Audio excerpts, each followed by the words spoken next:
مرد سربخش زرفشان السلام. از صفای چشمساران بدخشان السلام. امروز در مرکز کسب انتخابکنی شهر ترسونزاده میان شاگردان چورابینی برگزار شد. در این چورابینی 3 دسته از مؤسسه‌های تعلیمی رقم 18 1 و مؤسسه تعلیمی رقم 75 شهر اشتراک کردند. Наш девиз: мы медсестры просто класс, быстро вылечим мы вас и на суше, и в воде, и в огне, и на земле. باید گفت که در این مرکز شاگردان از مؤسسه‌های تعلیمی شهر و دهات ترسونزاده به خاطر انتخاب کسب‌های گوناگون درس می‌خوانند. راه‌اندازی نمودن فعالیت چنین یک مرکز برای انتخاب آینده کسب و هنرهای گوناگون شاگردان زمینه اساسی می‌گذارد. ابوعلی ابن سینا یکی از ابرمندان علم‌های منطق، طب، ریاضیات میباشد. ابوعلی ابن سینا سال 1980 کتاب به نشر آورده است که آن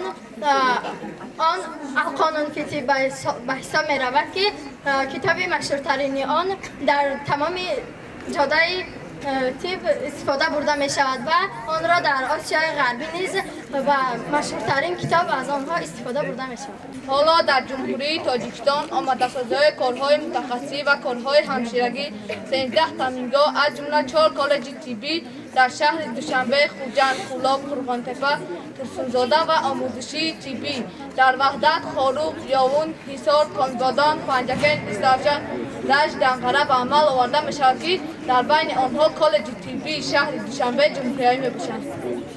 و مقصد اساسی همین گذراندن این چورابینی ها در دایر به بلند برداشتن معرفتی کسب انتخاب کنی و کسب آموزی خوانندگان که ما سالهای آخر راستی گپ شاهد هستیم که خوانندگان بعد از ختم صنف 11 هنگام داخل شدن به مرکز ملی تستی سرسان و حیرانند که کدام کسب رو انتخاب کنند. مقصد اساسی ما در همین است که خواننده هنوز در دوره تشکلیابی مخصوصا در سینی به بلاغت رسی در دوره خواندن صنف‌های 8 و 9 همین کسب ها رو درست انتخاب کرده توانند. امروز راستی گپ چورابینی ما در بین مؤسسه‌های تعلیمی رقم 1 رقم 75 و رقم 18 گذرانده شده است و از مکتب‌های تعلیمی مؤسسه‌های تعلیمی شهر ترسونزاده از مکتب رقم 96 مکتب رقم 2 نیز به مکتب ما خوانندگان می‌بیاند. ما خوانندگان شکرانه از چنین پیشوای ملت میکنیم که برای ما چنین مؤسسه‌های تحصیلات کسبی فراهم آوردند که ما میتوانیم بعد از درس به همین مؤسسه‌های کسبی آمده کسب‌های دوست داشته‌مان را با طریق رایگان از خود نماییم.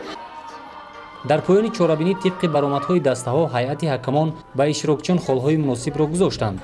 جای اول را شاگردان تعلیمگاه رقم 18 شهر، جای دوم را دسته مؤسسه تعلیمی رقم 1 و جای سوم را شاگردان مؤسسه تعلیمی رقم 75 صاحب شدند.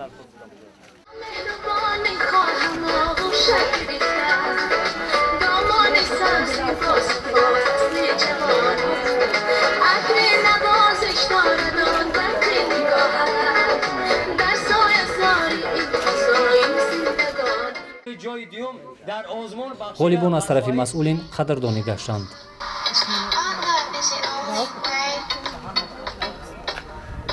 Don't get lost, yes, I'm waiting.